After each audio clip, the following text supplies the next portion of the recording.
So lovely to be with you again, speaking to you from the from Bow, in the heart of the People's Republic of Tower Hamlets. But more of that later. Tonight we're going to devote our show to talking about Ukraine and a very serious situation there, and a very serious human situation as well. So we have a different person to talk to tonight. So I'd like to welcome Tom Harris, who is a member of the union PCS, but he's also somebody who's actually been to Ukraine. So let's get going. Tom, how do you get to Ukraine these days? You don't just go to Heathrow and pick up the next plane, I assume. No, do you? It was a bit of a trek. So we flew from London to Rzeszów, which is in eastern Poland, and then we got a coach across the border to Lviv, which is on the kind of extreme west of Ukraine. It's actually not a very long journey from Rzeszów to Lviv, but I think at the best of times, border crossings on coaches are a bit of a nightmare, let alone in the middle of a war. So we were originally planning to go on to Kiev, but we thought, in view of some renewed shelling of the city, as well as just the sheer amount of time it takes to get across a country that big, that we could probably achieve most of what we wanted to do in Lviv. Well, probably we should start by talking a bit about Ukraine. I think most of us have discovered where it is on the map now, since Russia invaded, and it's been in the news all the time. And it's a surprisingly large country, isn't it? Has it always had its current borders? No, not at all. So for a long period of time, it was split between what was then the Russian Empire and what was then the Austro-Hungarian Empire. But the Austro-Hungarian Empire got as far as Ukraine. Yeah. It's everywhere, doesn't it? Well, Lviv, they're all about the shop. The city we went to, Lviv, used to be called Lvov, and it was a Polish city. But with the various population transfers and turmoil of the Russian Revolution and the Second World War, then Stalin, that moved around a lot. But so the Ukrainians were a kind of stateless nationality for centuries, and they only gained their independence in various forms in the 20th century. Right. I think my grandfather fought in the Austro-Hungarian Empire's army, but I don't think he ever got that far. Maybe not. So there we are. Here we are in 2022, and the Ukrainians are sat there in Ukraine, where you think they must have been part of the Soviet Union at one stage. Yeah. And then after that fell apart and Russia emerged as a separate country, we're left there with Ukraine. And how did Ukraine go about its first 20 years of existence then as modern Ukraine? Did it just say, oh, let's go and join NATO, apply to the EU, be part of the West, or did it still have some ties with the East and Russia? Very much still had ties with the East. It's a very poor country. I think even before the war started, it was the poorest country in Europe. And obviously its economy was very tied up with Russia. It'd been one of the Soviet Socialist republics of the USSR. And then I guess part of the story of the current conflict is there was a growing mood amongst many Ukrainians and some of the Ukrainian political class to try and get into the European Union, which I think was associated for many people with better living standards, with certain base levels of democracy and human rights. And it was the tangling back and forth over that direction that came to a head in 2014. So the president at the time, Yanukovych, was closely tied with Vladimir Putin. And when the attempts by some in the parliament to get Ukraine to move on a path that might eventually lead to it becoming a member of the EU, when Yanukovych thwarted that, it led to a big mass street movement in the Independence Square known as Maidan. And that's kind of the beginning of the road that leads us to where we are now. Okay, so there's perhaps some hope. Some people would say illusion in the West and the gold paved streets it has to offer. And that was thwarted by the then Prime Minister. And that sort of put the people on the on the offensive, and they went to try to follow their route. And then, of course, we had the election of the current president. Did that what did that symbolise politically? Well, the interesting. So Zelensky is from a city called Kryvyi. I'm probably pronouncing that awfully. Ukrainian is non-existent. Yeah, viewers, we're really sorry about our Ukrainian. I can barely speak English. So do phone in to correct us. Yes. Well, and then I think it's a Russian majority speaking city, so they pronounce it in a whole other way. But he was elected basically from a Russian speaking city, and he was elected on two things. He thought he wanted to take on the oligarchs, the kind of ultra rich people who benefited from the privatization stuff after the fall of the Soviet Union. He wanted to tackle that kind of corruption. This is what he said, and he also wanted to try to come to some kind of a peace deal to sort out what was going on in the east of the country, where Russian troops had come in and backed separatist rebels. So this was the hope that there might be some kind of move against corruption, but also there might be some conclusion to the fighting in the east. Okay, so that sounds like a couple of sort of progressive directions without being formally part of the established parties.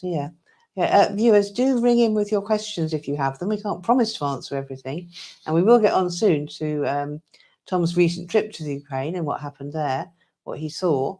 But do ring in 0208 12345 07 if you'd like to ask us a question, or tell us your view on Ukraine as well. Okay, so we've got this new president and trying to get along, and then of course everything is just brought to a halt by this shocking invasion. I mean, have you speculated at all on what might have prompted Putin to invade in this way?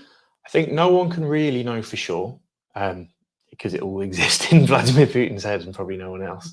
But I think some of the factors are, in Putin's mind and in the mind of a lot of Russian nationalists, Ukraine is part of their sphere of influence. It's a former colony of the Tsarist Empire. It was part of the Soviet Union. So any move by Ukraine to realign, whether that be to the EU, towards NATO, or even in a movement that, even in a direction that seems separate from what Russia would want, was going to be a problem. Putin is also, he's got his own domestic problems. He's got his own reasons to want to present himself as sort of a strong leader of the nation who can reclaim some of the lost glory. And why did he do it now? Well, again, hard to tell, but I imagine he thought that the cards were stacked in his favor. He'd been able to get away with a series of military actions elsewhere, in Georgia, in Syria, but also in the Donbass area of Ukraine. And I think from what we can tell about how the war went in that first month, he thought that what would happen is that they would be able to easily sweep into Kiev, the capital. The government would collapse or immediately come into talks. So it might be a relatively cheap, relatively cost-free in terms of money and lives way of scoring a diplomatic coup, restamping his authority in a former colony, and that it wouldn't be too much hassle. And obviously that's not actually how it turned out at all. Yes. Okay, so obviously that's something that really interests a lot of the East London community, is the way that the publicity has been given to Ukraine and what's happened there. Whereas, as you've just brought up, Syria, the plight of the people in Syria is just really not in our mainstream news as much. But of interest, particularly because of the links between the Muslim communities and the interest in those communities. It means a lot to people in East London. So for some reason, watching the war, which a lot of us were watching, and which a lot of us were very troubled by, and saw the danger and the disruption to people's lives and the killing and the humanitarian disasters. So most of us were relieved and stayed home. You went there. What actually?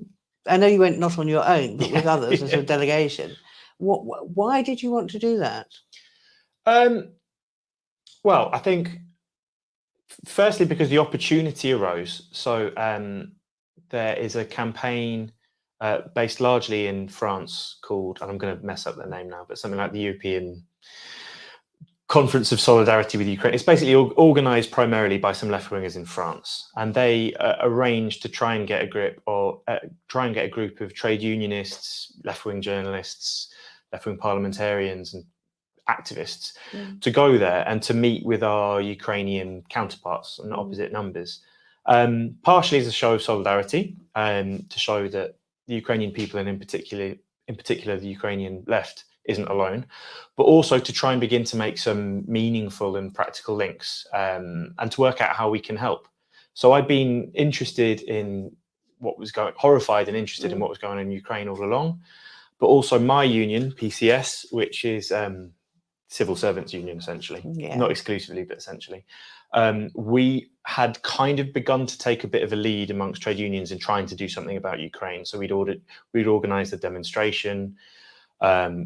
The initial statements that our leadership put out were quite good. So I thought if I can join in on that trip, I might be able to find a way of helping get that process moving a little bit more, and trying to get the workers' movement in Britain to be of some use to workers in Ukraine.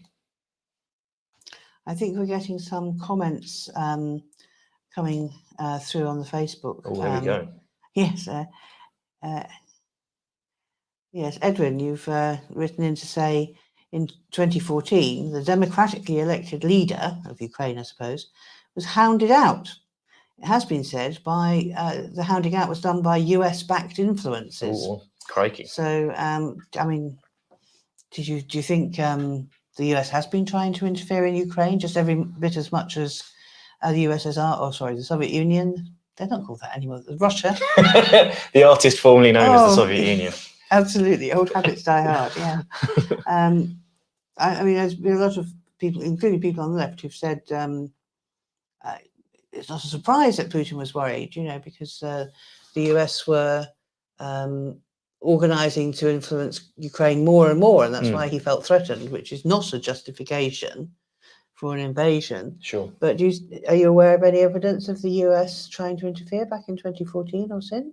It's impossible for me to know. I imagine they were watching it very closely, as the Russian Secret Service were watching it very closely. They wouldn't be very good at their jobs if they weren't. The characterization of Yanukovych as a democratically elected president who was hounded out by the baying mob. I think if you look at the character of those protests, the sheer numbers of people who were involved with them, and the brutality with which they were crushed, snipers firing live rounds, scores and scores of people very badly injured, plenty of people killed. This isn't just a matter of a democratically elected president trying to go about its business. It's the vicious crushing of a huge protest movement. This is in 2014. In 2014, yeah, and if he was that popular, you'd expect all the subsequent presidential elections for his successors to have done well. That's not what's happened. And where has he gone? In fact, he's fled to Putin, a man not known for his respect for democratic norms at the best of times. And I think it tells you something about where his loyalties lie. But as you say, even if it were absolutely the case that this was all kind of fabricated by CIA attempt to hound out a good man, that wouldn't even begin to justify the massacre and the invasion and the trammeling of democratic rights that has since been enacted by Russia in its invasion. Absolutely, yes. That's I think that's an important point. But let's get on to your visit then. You've been back about a week or so, maybe a bit more. How long were you there for? How many of you went, and what did you see? So there was 3 of us from Britain. I'm a terrible judge of numbers, but I think there must have been about maybe 30 people on the delegation as a whole, perhaps more. We were there for 4 or 5 days. And in terms of what we saw, well, we had the opportunity to look around a little bit around Lviv. People might be interested to know what that's like at the moment.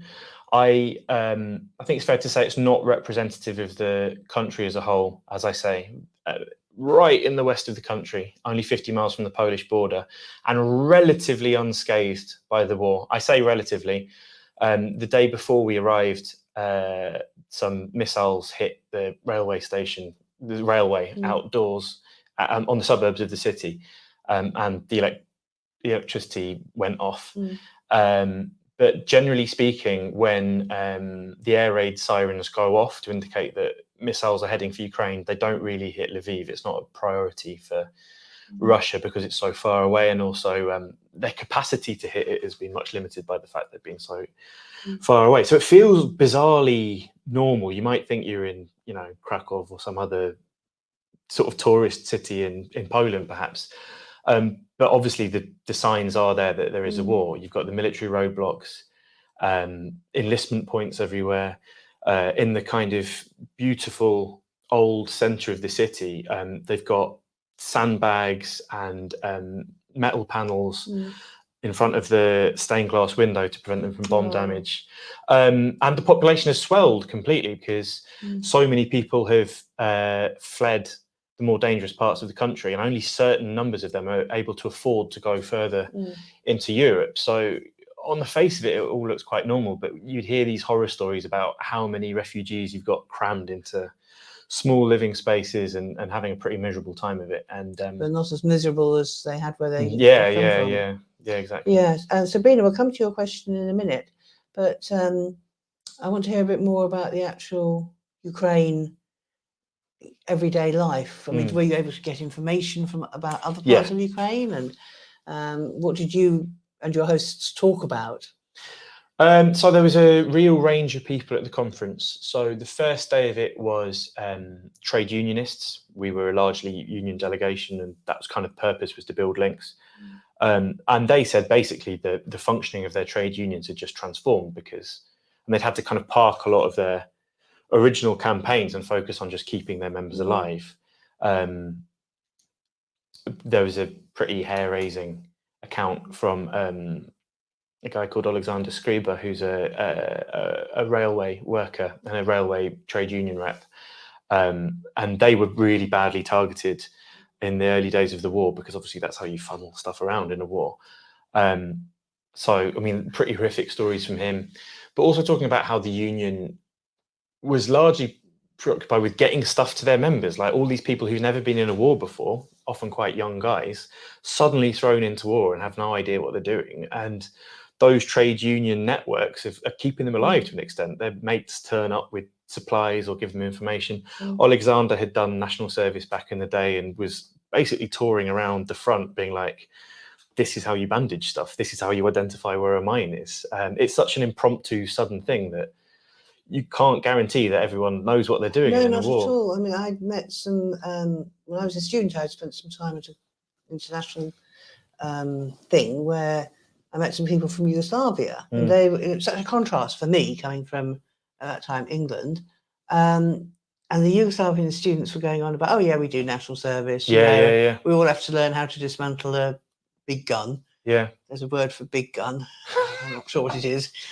Big gun. Blunderbuss. Yes. And it was just around the time Tito was dying, and they knew their stuff militarily, and there was a real feeling that by training everybody in military matters, the country you didn't need an army particularly, because the country as a whole would all defend itself, which was an idea that the left in the UK would discuss at the time. But that's sort of going off a bit of a tangent. But what's it like in Ukraine? I mean, you said the person you met had done national service. Is there still national service? Is there a conscript army? Is there a big army? Have people generally, there's not conscription at the moment, but men aren't allowed to leave the country. So they seem to be pretty much meeting what they need, just because so many people are volunteering. And you do see a fair number of men who are knocking about, and they've got fair reason to not be in the army, but so far they've not seemed to need to conscript people. One thing that I think has been a factor that maybe people didn't appreciate before the war is, because this is in a sense an ongoing conflict that's been going on for 8 years, there's a hell of a lot of people who've been reserves and stuff, so you've got quite a large amount of people to draw upon. But even people who aren't in the army, loads of the activists we met at the conference were saying like everyone feels the need to pile in as they can, including people you wouldn't expect necessarily to be involved in a war. So like we met anarchists who were like, well, you know, this wouldn't really be our bag, but at the end of the day, there's a fight on our hands. I'm being conquered by Putin here. Yeah. So what are you going to do? A hell of a lot of volunteer work going on. But yeah, I mean, the thing that would keep coming up from talking to people is people just feel they need to do something to help because there's such a catastrophe unfolding. So you'll help in any other way. And it should be said also that a lot of the kind of left-wing or feminist or LGBT activism that had been happening before the war, that's obviously been disrupted in all kinds of ways, but it's still going on. Trade unionists are still fighting to keep their members safe, despite martial law depriving them of some of their rights. Feminists have in many ways got a lot more on their plates than they even had before the war, because of the sexual violence that's been used by Russian troops, but also the fact that you've got this huge displacement of refugees living sometimes 17 to a basement, struggling to feed themselves, struggling to feed their kids, surrounded by men who are often themselves traumatized. It's a breeding ground for domestic violence. But one interesting thing they were telling us in Lviv was, because you've got so many people displaced and coming to the Western cities, that also means that women's activists or gay rights activists or whatever, they're meeting up, having previously been hundreds of miles away from each other. So Lviv, in a kind of weird, ironic way, has become a little capital for the left and for human rights activists and for kind of pro-liberation people. A hothouse of liberal debate. Yeah, exactly. Yeah. Okay. Yes, I was going to pick you up on that. And I mean, viewers, do ring in or put another comment. Sabrina, we will come to you. I think it's Sabrina. We will come to you in a second once we've done a bit more on actual life in Ukraine. But I was going to pick you up on that and say, you know, and certainly the mainstream media is all about men aren't allowed to leave the Ukraine. Yeah. And women and children have been the refugees.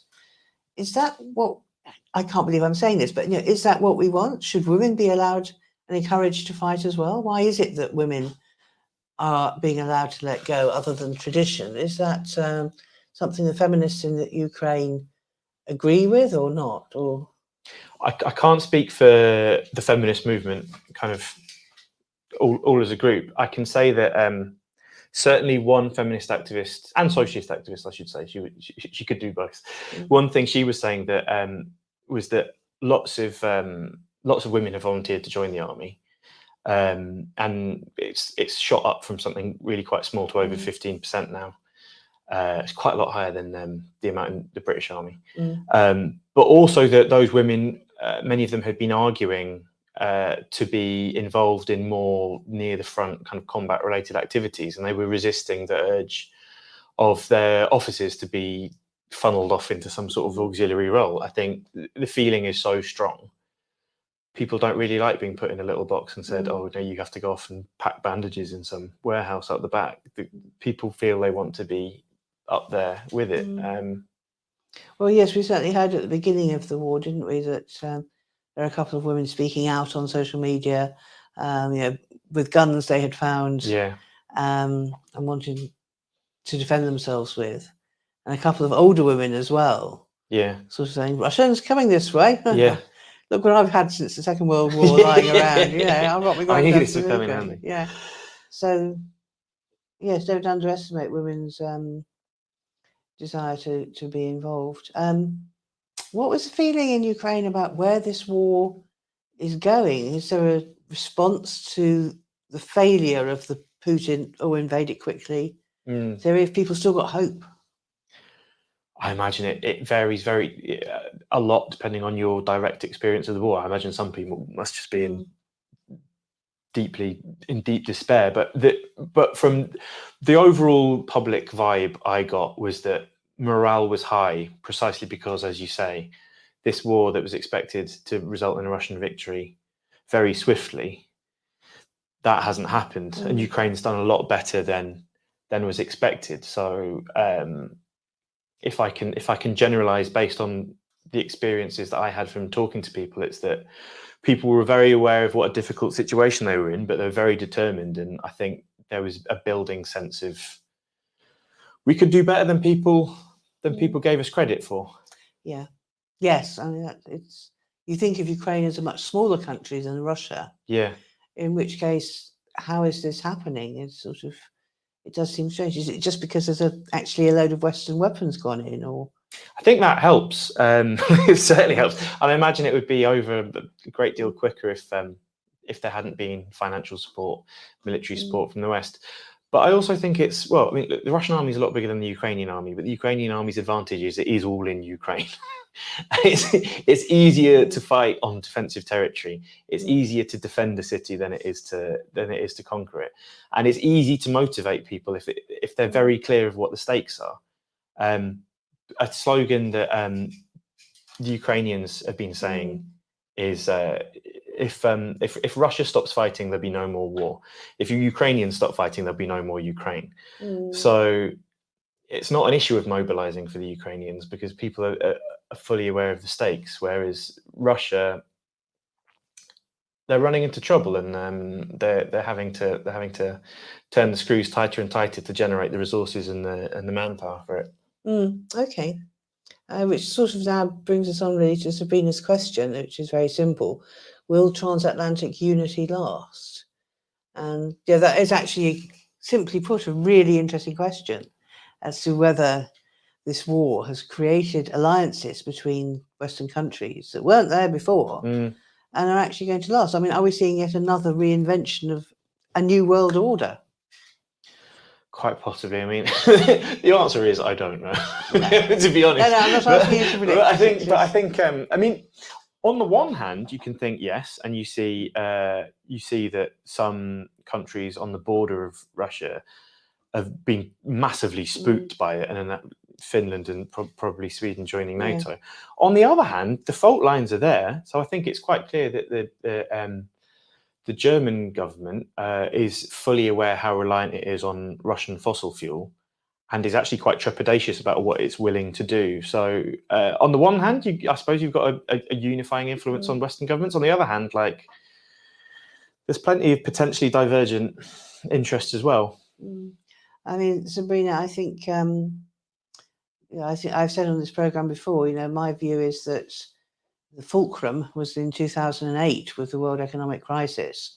And I think a lot of things, we're seeing a political fallout. So we've got the populism of Trump, Macron, and somebody else was very populist as well. I always used to have three examples. I've forgotten who they are now.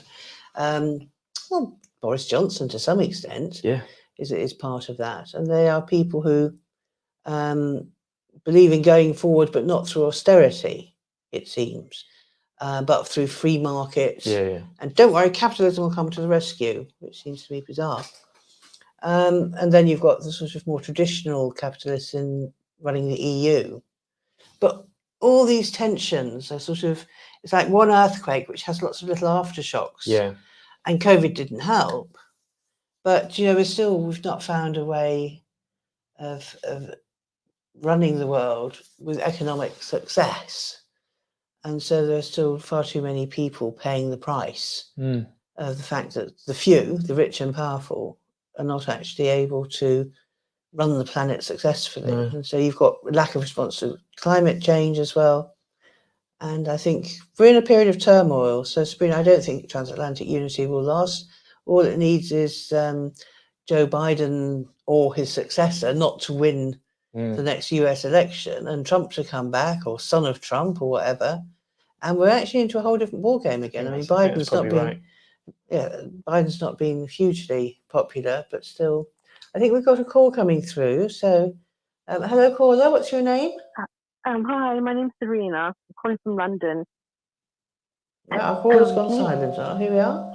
Can you hear me? Hello, caller. Can you hear me? Yes. So I'm not quite sure Hello? where the world is going, but I think we're still in a period of turmoil myself, rather than stability one way or another. If I could make one little, but it's not directly to do with the question, but on this thing of is the West homogeneously supporting Ukraine? One thing that I found really interesting was the Ukrainian activist we spoke to said, on the face of it, Britain and Boris Johnson's very popular because I think for his own reasons, he wanted to make a big show of sending arms. But on the other hand, you've got the fact that Britain has actually done terribly at letting in refugees from Ukraine. And on top of that, the Foreign Office pioneered this law, which is still making its kind of complicated route through the Ukrainian parliament, which would essentially neoliberalize Ukrainian labour relations and make it much easier to sack workers without labour legislation. So the Ukrainian trade unionists and socialists we were speaking to were like, do people in Britain know that this is going on? And like on the face of it, like Britain's supposed to be like the friend of plucky Ukrainians, and at the same time is pushing through this like really unpleasant bit of Thatcherite legislation that's going to punish Ukrainian workers at their worst moment when their lives are already in an absolute state. It's going to make it easier to sack them at a whim, to trample over their rights. So that was one of the bits of information that made me think, well, this is worthwhile going. It's like we should be sort of raising a bit of a holler about that over here. Do we have a caller coming through? I think that didn't work for some reason. Yes, I think we're still in a period of turmoil internationally. And is there anything else you saw in Ukraine that people would be interested by about how the war is actually affecting everyday lives? I mean, are people in touch with relatives? I appreciate you were just in the west of the country, but are people in touch with friends and relatives elsewhere in Ukraine? Because of the nature of people fleeing, you're surrounded by people who've come from places like Kherson or Mariupol or all these places which have been or are going through absolute hell. You'd be having a perfectly normal political discussion with someone, with a group of people in a bar, and then some young person would just casually drop into conversation, oh, my 14-year-old sister's in Mariupol, which is being flattened. Looks like the Russians have finally taken the whole of it in the last couple of days. But yeah, and it's very sobering. And one thing that, I mean, like I was so grateful that people found so much time to tell us information, to answer our questions, to be quite indulgent with what I imagine were questions to them, which sounds a bit stupid. When they've got an awful lot on their plate, and they must be going through a lot of personal anguish. Yes, absolutely. I don't think any of us can really imagine what it's like to have your home that you thought was your home just taken away. I think I've said on the programme before, it's something that happened to my mother as well. She lived under Russian occupation. And it's just, I'm going to say saddening, but I can't think of a worse word. She had reports of Russian troops using sexual violence in 1944. Yeah. And that it's still going on today. It's something the women's movement has been making progress on, but I think we need to come back to, when we've had this discussion. So what, I mean, people, I think at the start of the war wanted to do something. Yeah.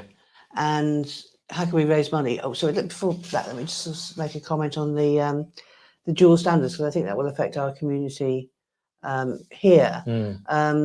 With why aren't we shipping the Ukrainians to Rwanda? If other refugees that get to the UK don't deserve to live in the UK on a summary inspection, but should go off and come seek refuge in Rwanda. Why is it that we're being so nice to the Ukrainians? I mean, obviously, I prefer us to be nice to both sorts, but I think our community in East London is particularly, cross and outraged by that. Understandably, yeah. I mean, the first thing I'd say is I'm not sure. I don't think we can be that sure that we are being that nice to Ukrainians. I mean, all these British families have volunteered to take them in, and in fact, they're finding it incredibly difficult to get through the visa program. There was some talk, I remember, in the news a couple of days ago about, are Ukrainians going to be sent to Rwanda? So I don't think it can be ruled out. But I absolutely take the point that there is a big double standard there. The British government has been treating all migrants and also refugees terribly for so long, and it's been able to talk out the side of its mouth and fail to live up to its obligations to refugees from places like Syria for ages, and the fact that they find it harder to get away with that to white European people than they do to people from the Middle East or Africa, I think is very telling about the racist attitudes in our society. What I'd say though is we should campaign for we should campaign to let Ukrainian refugees in, and we should also level that up to everyone else. So we should fight as hard as we can to let Ukrainian refugees in and make that the standard for all people. You get some people who are kind of a bit sympathetic to Russia, trying to play the two groups off of each other, like to say, oh well, aren't these Ukrainians kind of privileged white Europeans, and really we should be directing our focus elsewhere. No, we should treat everyone fairly from wherever they are, and there should be a consistent standard across the board. Another thing I'd like to kind of bring back into focus is the guy largely responsible for the worst of the killing of civilians in Syria is the same guy doing it to Ukrainians. Like the model that is being unleashed on Mariupol by Putin is a model that he developed in Chechnya and in Syria against Muslim people. Hello, caller. Lovely to hear you. What's your name? Hi, my name's Serena. I did try to call earlier, but the line cut off. Yes. I just want to say your program's really interesting, actually. Oh, good.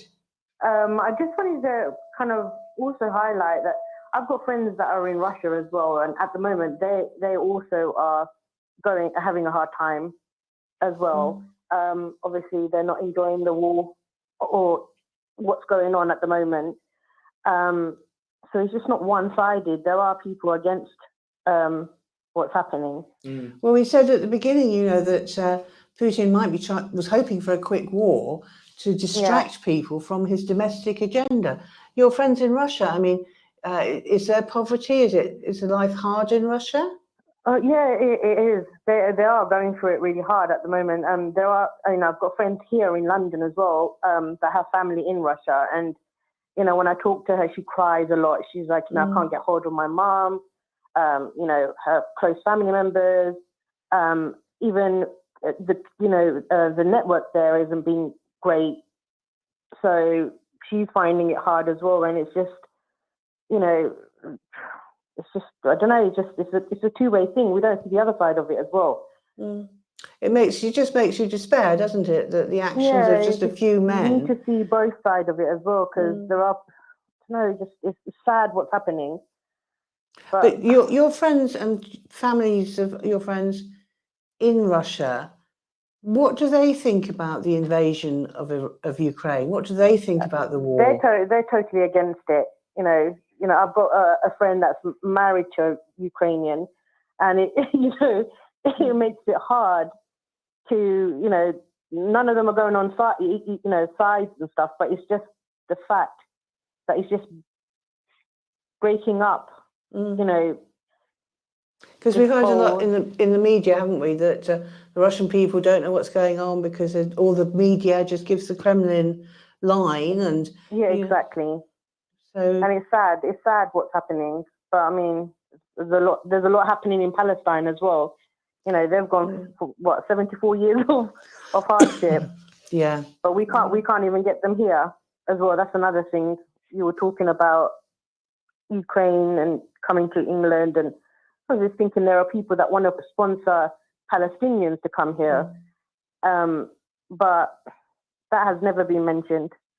Absolutely, that doesn't come out, does it? And I think there's been things on social media comparing the killing of the Al Jazeera journalist recently. That was so heartbreaking. And somebody did some very good a comparison showing the world's press talking about her being having died in Palestine, but a journalist who was recently killed in Ukraine. The reports were, the journalist has been has been killed, and the difference in the language used about victims in Palestine.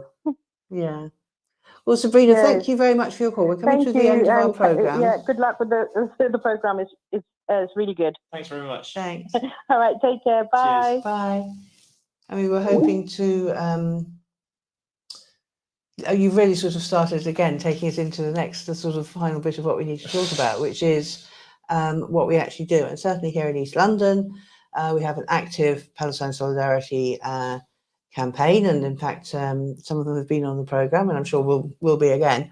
But in terms of the new refugee laws and what's happening from the messages we're getting from Planet Priti Patel,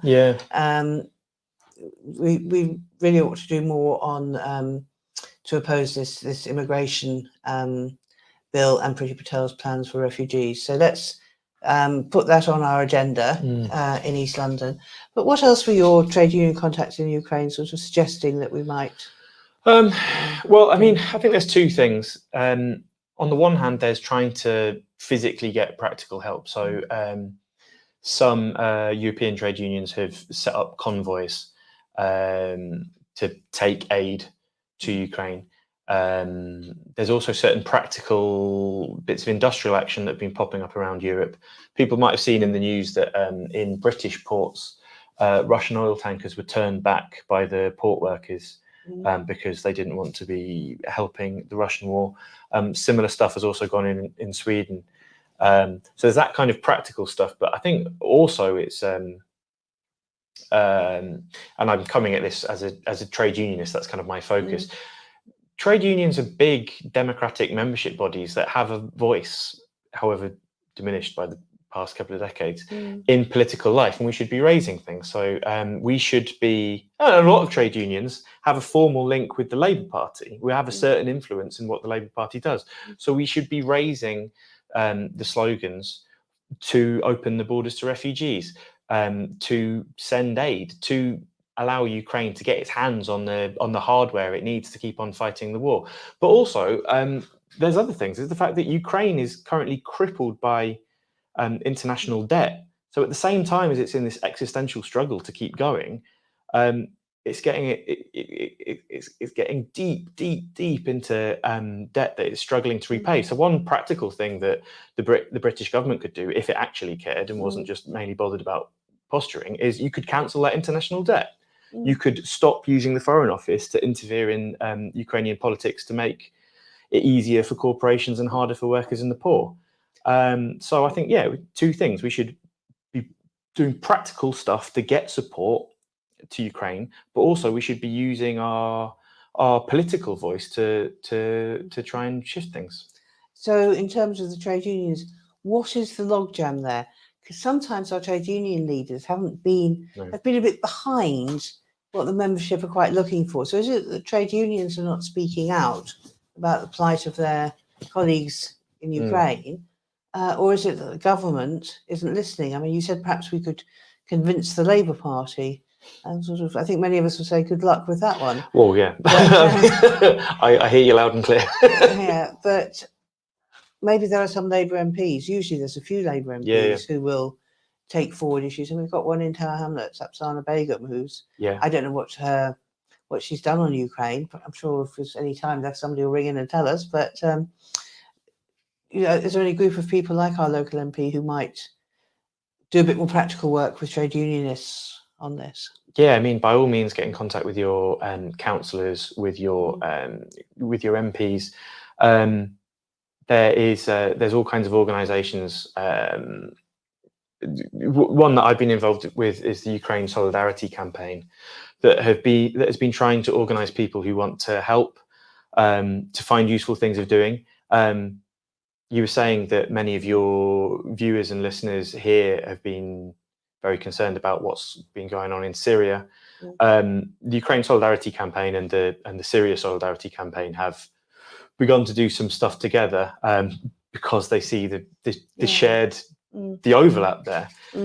So by all means, look up stuff like the Ukraine Solidarity campaign if you want to get more involved. I think we're sort of drawing to a close now, and I know that your delegation, I believe, has got a meeting in central London, I think maybe tomorrow night. I don't know if you want to tell people about that. I might have got the details wrong. Yeah, no, it's or maybe they haven't told you. It is on Wednesday. Yeah, that's tomorrow. No, next week. It's Wednesday next week. Right, Wednesday next week. That's why we call this 20 the Tuesday show, so I can try to remember what day of the week Wednesday, it actually 25th, isn't it? I'm going to get loads of is. texts now. And that's going to be in Marchmont Street in Bloomsbury. There's quite a nice community centre in Marchmont Street, which is quite short. So if you're interested in hearing more about the delegation face to face, then do go along Marchmont Street. I can't remember what time it is exactly, but I'm sure we can put something. It'll be in the evening, and if you text me, then we'll pop it in East London News as well, and on the Vod Talk Facebook page. But I mean, not everybody from East London is going to be able to go that far. Sure, no, understandably. Many of us don't really head west at all. But we've got a big. I know we've got a following in Redbridge. I know some of you viewers are living in Redbridge, and you've got that Labour MP Wes Streeting out there. He seems to be quite stuck in with Mr. Starmer.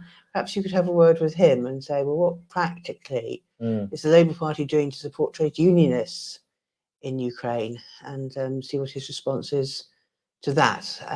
So that's again another action that we can do. Yeah, sure. So, and it would be lovely to think that there was some way that women in the UK could support women in Ukraine as well. But maybe that's a question that's not been answered. I'm sure. I wish I could give you some contact details, but I'm sure there is something to the women's movement in Ukraine was some of the most kind of impressive people we spoke to. Like everything had been so badly disrupted by the war, but they're managing against all odds to scramble some really impressive stuff together.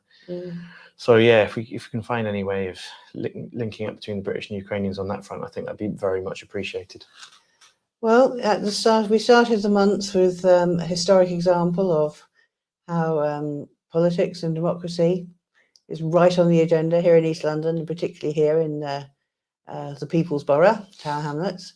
So I think we all need to get back stuck in now to our political work. There's people out there who need our solidarity, and that's what we're going to have to get going and provide. Tom, thank you for making the trek from distant South London to come and join us here. No, thanks very much for having me. And talking about your trip. I think we've all found it very interesting, and thank you for making the effort to come here. And so viewers, that's the end of our show for this evening, and we'll see you again next week. Thank you, and good night.